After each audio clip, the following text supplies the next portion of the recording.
एक बार की बात है, एक चिड़िया, छोटी सी चिड़िया है और वो कोशिश करती है आग बुझाने की।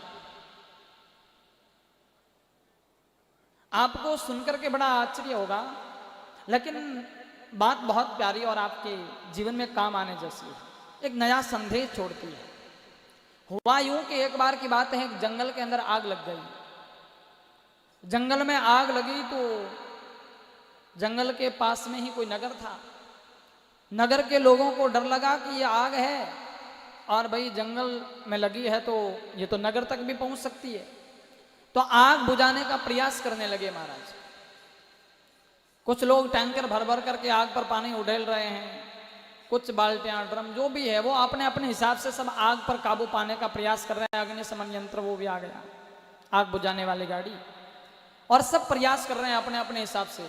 लेकिन इतने में तो एक छोटी सी चिड़िया वो जंगल में जाती है और जंगल के बीच एक सरोवर है, तो सरोवर में पानी की चांच भरती है और चांच भर करके आकर के उस आग पर उड़ेलती है, फिर जाती है, फिर पानी में चांच भर करके फिर आकर के उस आग पर उड़ेलती है। वो चिड़िया प्रयास कर रही है आग बुझाने का। लेकिन उसी समय एक कौवा पेड़ पर बैठा था। कौवा, उस कौवे ने कहा कि चिड़िया तू क्या कर रही है? अरे तू छोटी सी है और तेरी चोंच भी बिल्कुल छोटी है और तो प्रयास कर रही है आग बुझाने की, पर ये काम तेरे से नहीं होगा। अरे कठी संतुलन खो गई और आग री लपटा में तू जल जावेला, मर जावेला कि मतलब नहीं है। एकांत में जान बैठ जा, वो काम थानू नहीं हो सके। आग बुझाने वाले बुझा सके, यह काम तू नहीं कर सकती है। किसने कहा? कौवे ने कहा है चिड़िया से। बोले चिड़िया तेरी औकात नहीं है आग बुझाने की। लेकिन छोटी सी चिड़िया, उसने जवाब दिया और कमाल कर दिया। ध्यान देना, चिड़िया ने कहा कि कौवा भैया मैं जानती हूँ मैं छोटी सी हूँ और मेरी चोंच भी छोटी है। मेरी चोंच में तो मात्र 1-2 बूंद पानी आता है और 1-2 बूंद पानी से आग नहीं बुझ सकती है। मैं जानती हूँ कि आग में नहीं बुझा सकती, फिर भी मैं प्रयास करती हूँ, आग बुझाने की कोशिश करती हूँ। क्यों? क्योंकि आने वाले समय के अंदर जब इतिहास लिखा जाएगा और इतिहास के अंदर एक घटना दर्ज होगी कि जंगल के अंदर आग लगी थी और उस आग को लगाने वाले कौन थे उनका भी नाम आएगा उस लिस्ट में। जब इसकी पूरी इनकवरी होगी तब पता चलेगा कि आग किसने लगाई, तो आग लगाने वालों का नाम आएगा, लेकिन फिर आग बुझाने वालों का भी नाम आएगा। और उसमें जिन जिन लोगों का नाम आग बुझाने में आएगा तो मुझे भी गर्व होगा, क्योंकि मेरा नाम आग लगाने में नहीं बल्कि आग बुझाने वाली लिस्ट में आएगा। इसलिए मैं प्रयास कर रही हूं। तो बस यही बात है कि आज इस जालोड़ा की धरती पर यह कथा का आयोजित हो रहा है। कल विराम है, अंतिम पड़ाव पे है। जब जब जालोड़ा का इतिहास लिखा जाएगा उसमें 8 दिन भी अंकित होंगे और उसमें किन किन लोगों ने सहयोग किया है उनका भी नाम दर्ज होगा। तो आपका नाम भी इस धर्म की ज्योत को जलाने में, इस धर्म के कार्य को आगे बढ़ाने में नाम आना चाहिए। बस इसीलिए जितना बने सहयोग करना, लेकिन सबका सहयोग होना चाहिए। नाम आपका उस लिस्ट में आना चाहिए कि जिस लिस्ट को पढ़कर के लोग गर्व करते हैं कि लोग हैं जिन्होंने धर्म काम में साथ दिया है, राम काम में जिन्होंने सपोर्ट किया है, जिन्होंने सनातन कार्य को आगे बढ़ाने का प्रयास किया है, उस लिस्ट में आपका नाम आना चाहिए। बस इसीलिए सबको सहयोग देना है। बाकी भामाशा बहुत हैं, सहयोग देने वाले खूब हैं, पर सबका साथ रहे, सबका भाग रहे, इसलिए ये आयोजन आप सबके लिए है। और अगली बात, अभी जो माहिरे के माध्यम से आप लोग श्रवण कर रहे थे नरसिंह मेहता का जीवन चरित्र। नरसिंह मेहता रो जीवन कैडो है जरा सीख जो। माहिरा मनोरंजन नहीं है, माहिरा मन का मंजन है, माहिरा मन का चिंतन है। और आपको सोचना पड़ेगा, आपको चिंतन करना पड़ेगा कि हम नरसिंह मेहता के जीवन से क्या सीख सकते हैं। आज इस पंडाल से कुछ ऐसा सीख करके जाइएगा जो आपकी जिंदगी में हमेशा हमेशा के लिए काम आए, आपके जीवन को चमका दे। इस प्रकार की कुछ बातें लेकर के जाना। नरसिंह मेहता का चरित्र बड़ा अद्भुत है। नरसिंह मेहता की बहुत निंदा हुई महाराज।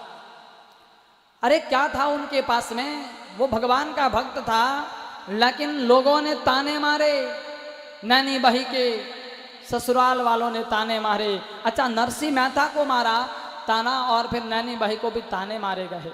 बोले तुम्हारे पीर में क्या है, क्या है तुम्हारे बाप के पास में, क्या क्या बातें हुई। लेकिन नैनी बही को और नरसिंह मेहता को भगवान पे भरोसा था कि दुनिया चाहे रूठ जाए लेकिन मेरा भगवान कभी नहीं रूठेगा।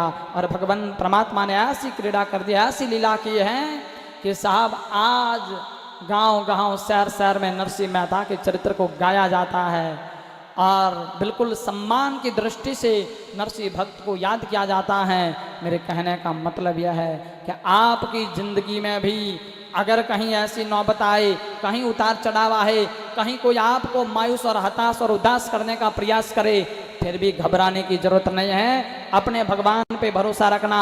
जिसको तुम जवाब नहीं दोगे उनको जमाना जवाब देगा, उनको प्रकृति जवाब देगी। इसलिए भगवान पे भरोसा रखना है।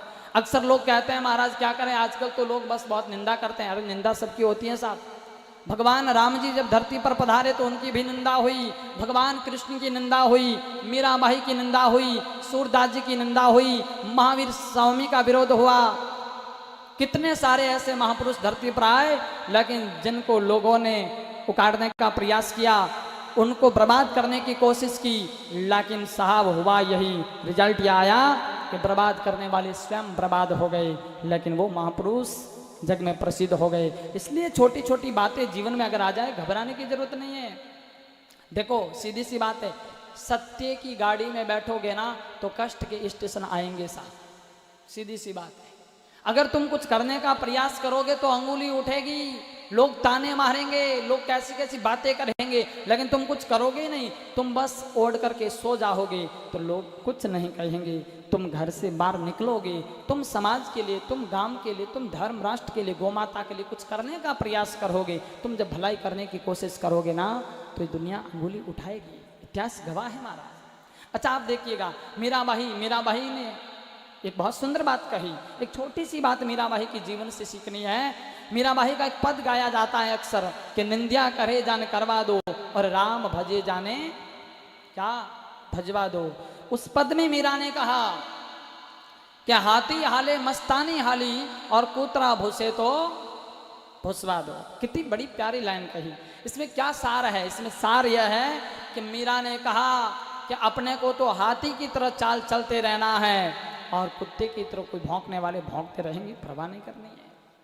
और हाथी की विशेषता देखो, हाथी जब नगर में आता है, हाथी जब गांव में आता है, कभी आया होगा ना हाथी, ये जो मैं शब्द कह रहा हूं आपके काम आने वाले हैं, इससे बहुत कुछ मिलेगा आपको, थोड़ा ध्यान रखिएगा।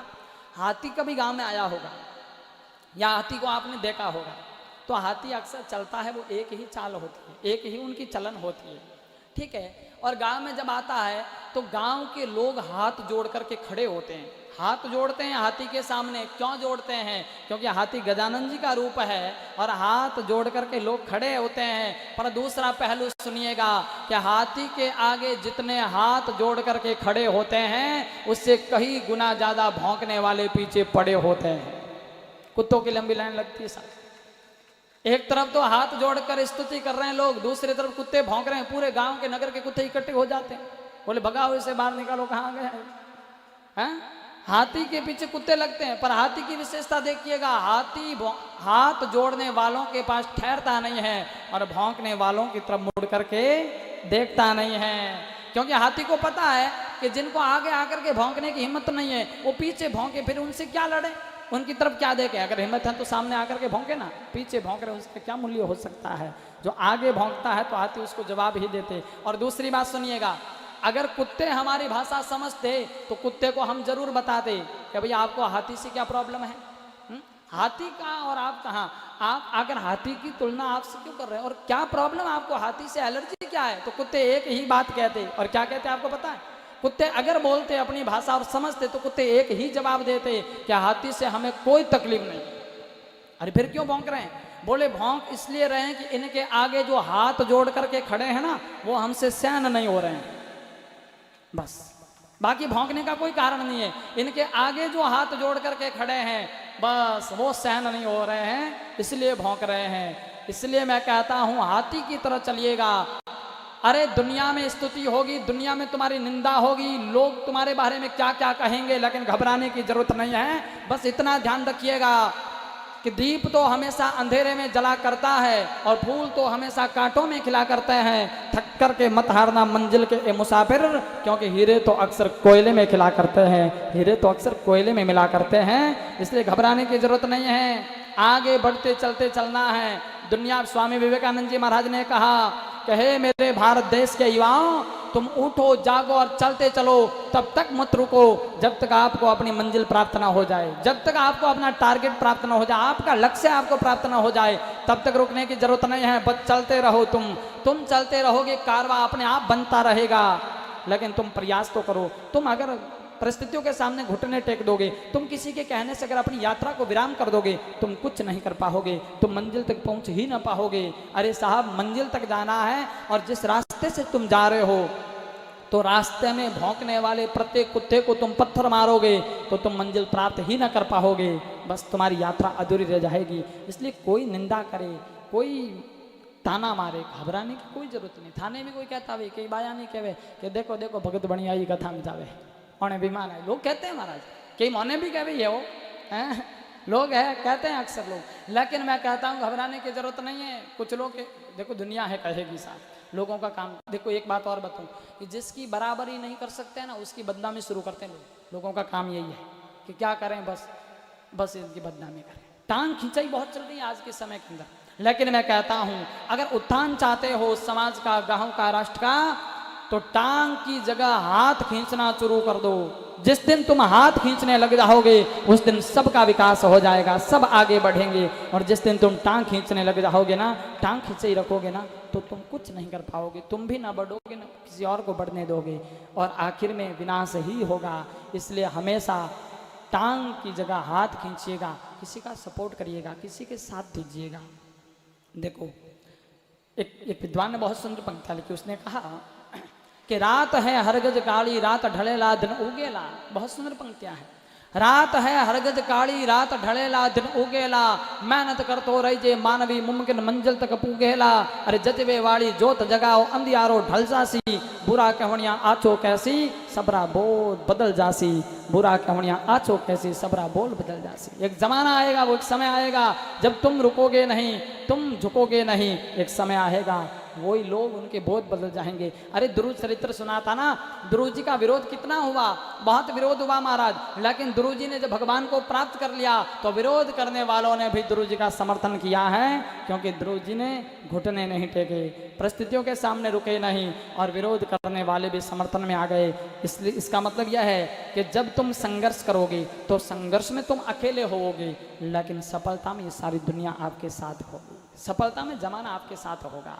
इसलिए आप बस प्रयास करते रहें। आप ये मत सोचें कि हम किसी को गिरा करके आगे बढ़ जाएं, कभी नहीं।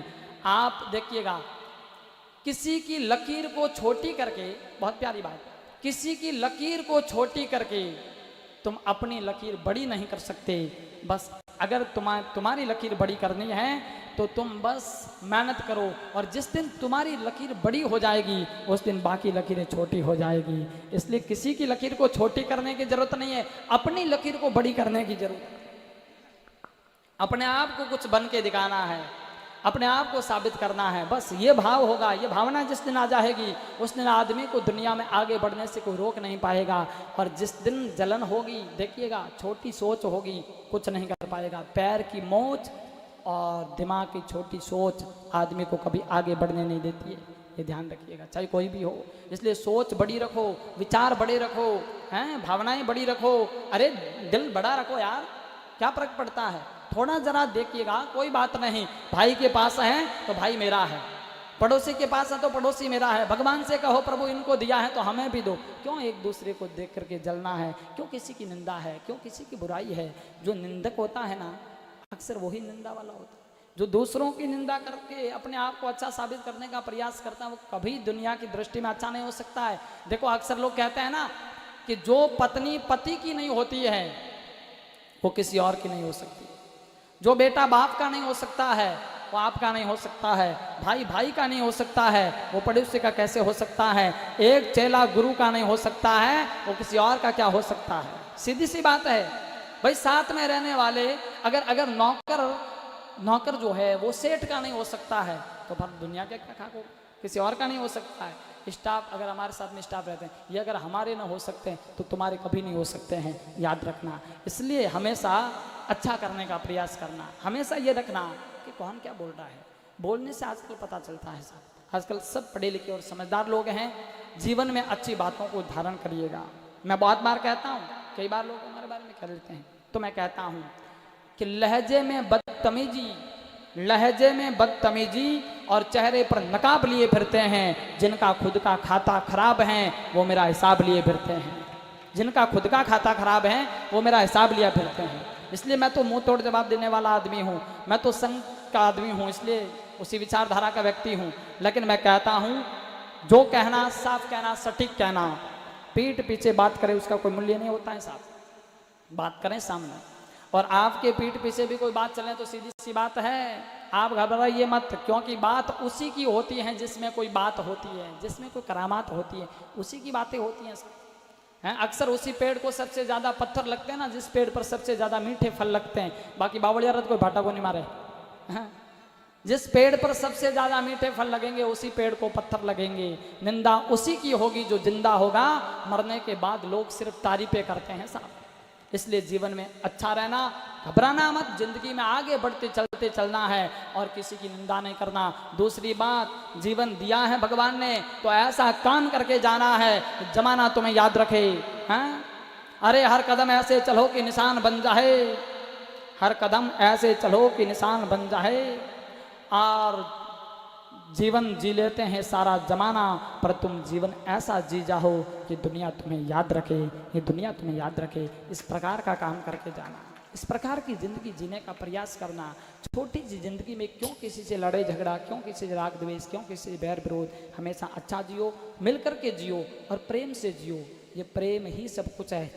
आज इस जाजम पर जो प्रेम दिख रहा है ना, कितनी अच्छी बात है। हम सब लोग यहाँ एक जाजम पर बैठ, कितना अच्छा लग रहा है।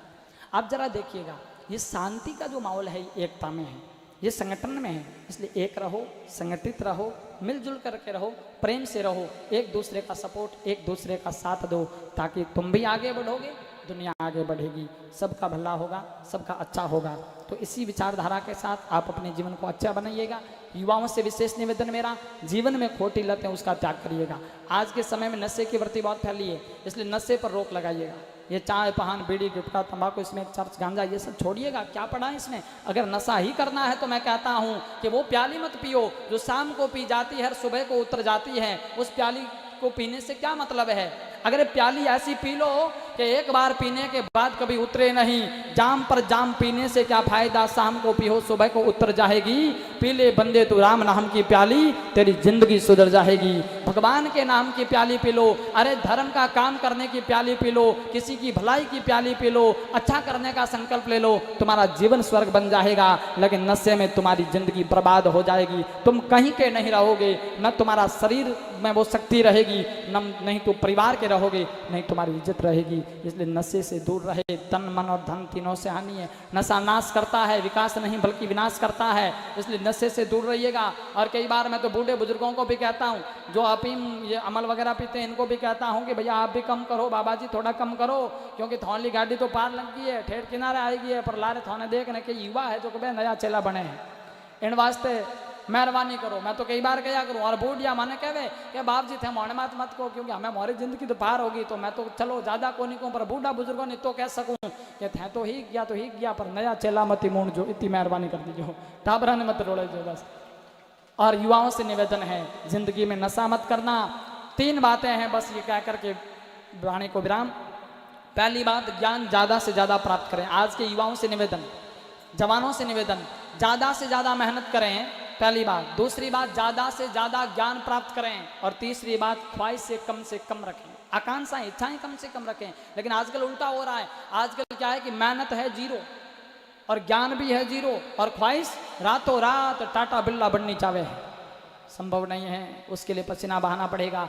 आज मैं यहाँ बोल रहा हूँ तो मेरी मेहनत कोई 2-4 साल की नहीं है, लगभग मैं 15 साल से कथा कर रहा हूँ। और मैंने भी प्रयास किया, मैंने अपने आप को जताया है और केवल यहाँ मैं 1 या 8 मीटर का भगवा पहन करके बोलने वाला बाबा नहीं, बल्कि मैंने अपने आप को मेरे ज्ञान से जताया है। मैं केवल भागवत करता हूँ, राम कथा करता, शिव महापुराण करता, हनुमान चरित्र करता, इतना नहीं, बल्कि आज युवाओं को प्रेरणा मिले इसलिए कहता हूँ। मैं पढ़ाई भी करता हूँ, मैंने एमए किया है, डबल एमए, और अभी मेरी पीएचडी चल रही है जयपुर यूनिवर्सिटी से। तो ये सारा जो है ये मेहनत का ही परिणाम हो सकता है। आप प्रयास करोगे दुनिया में बहुत कुछ पालोगे, नहीं तो तुम खाली हाथ चले जाओगे, कुछ नहीं मिलेगा तुम्हें। इसलिए प्रयास करो, मेहनत करो, अपने आप को जताओ। किसी और देखो ओढ़ा ओढ़ में गोड़ा नहीं फोड़ना, पर खुद मेहनत करनी, खुद मेहनत करोला जना आगे बढ़ेला। किसी को गिरा करके तुम कभी आगे नहीं बढ़ सकते हैं, लेकिन तुम खुद दौड़ोगे, तुम खुद प्रयास करोगे, उस दिन सफल हो जाओगे, उस दिन तुम्हें मंजिल मिल जाएगी। इसलिए प्रयास करते रहिएगा, मेहनत करते रहिएगा, जीवन में अच्छा करने का प्रयास करिएगा, बूढ़े बुजुर्गों की, माँ बाप की बात को मानते रहिएगा और ऐसा काम करके जाइएगा कि आपके वजह से आपके माँ बाप का सिर गर्व से ऊपर उठे।